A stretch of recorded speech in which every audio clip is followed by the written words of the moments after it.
Hello friends, আপনি যদি Facebook ব্যবহার করেন তাহলে কিন্তু এই ভিডিওটা আপনার জন্য গুরুত্বপূর্ণ। ভিডিওটা কোনো স্কিপ করে নেই। আজকে আমি দেখাম আমরা সাপোজ ফেসবুক ব্যবহার করি, আমরা যে ফেসবুকটা ব্যবহার করবেছি ফেসবুকটা আমরাই ব্যবহার করি আসি না, আমার ফেসবুক অ্যাকাউন্টটা অন্যজনা ব্যবহার করি আছে। তো এটা আমি কিভাবে চেক করবো, মোবাইলের স্ক্রিনটা ফলো করবেন, আপনি কিন্তু খুব সুন্দরভাবে এটা চেক করে নেবেন পাবেন। চলেন তাহলে শুরু করি। ফ্রেন্ডস, আপনার ফেসবুকটা ওপেন করবেন। আমি আমার ফেসবুকটা ওপেন করি আপনাকে দেখে দিবেছি। ফেসবুকটা আমি ওপেন করলাম। ফেসবুকটা ওপেন করার পরে উপরে 3 ডট বলে একটা অপশান আছে, এটার মধ্যে আমি ক্লিক করলাম। ক্লিক করার পরে কিন্তু সেটিংয়ের মতন একটা প্রোফাইল আছে, আমি সেটিংয়ের মধ্যে ক্লিক করলাম। ক্লিক করার পরে এই ধরনের ইন্টারফেস আসলো।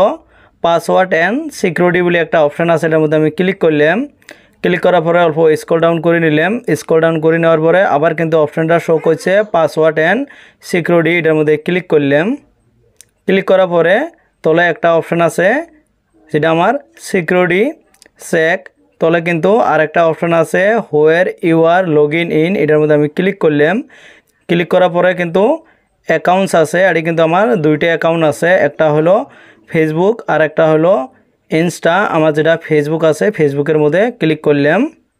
ক্লিক করার পরে কিন্তু এটাই শো করছে অ্যাকাউন্ট লগ ইন অ্যাক্টিভিটি।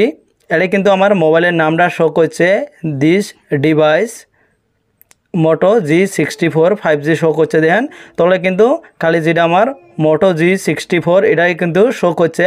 আপনি এটাই ভালো করে চেক করে দেখবেন আপনার এটাই কোনো অন্য ডিভাইসের নাম আছে নাকি। যদি থাকে তাহলে কিন্তু আপনি ওটা এক ক্লিকের মাধ্যমে লক আউট করে নিতে পারেন। আর যদি আপনার দেখেন খালি আপনার মোবাইলের নাম আছে তাহলে কিন্তু আপনাকে ওটা লক আউট করে নেওয়া লাগবে না, মানে ভাববেন আপনার এই ডিভাইসের মধ্যে খালি লগ ইন করা আছে।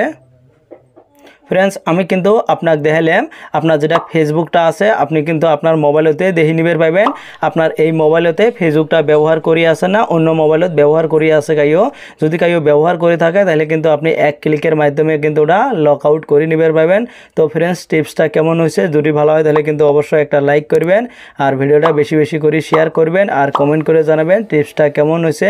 আর যদি প্রথমবার ইউটিউব চ্যানেলত থাই ভিডিওটা দেখি আছেন ইউটিউব চ্যানেলটা সাবস্ক্রাইব করে বেল আইকনটা অন করে দিবেন। আর ফেসবুক পেজতেই হলে ফেসবুক পেজটা ফলো করে একটা লাইক করবেন। Thank you.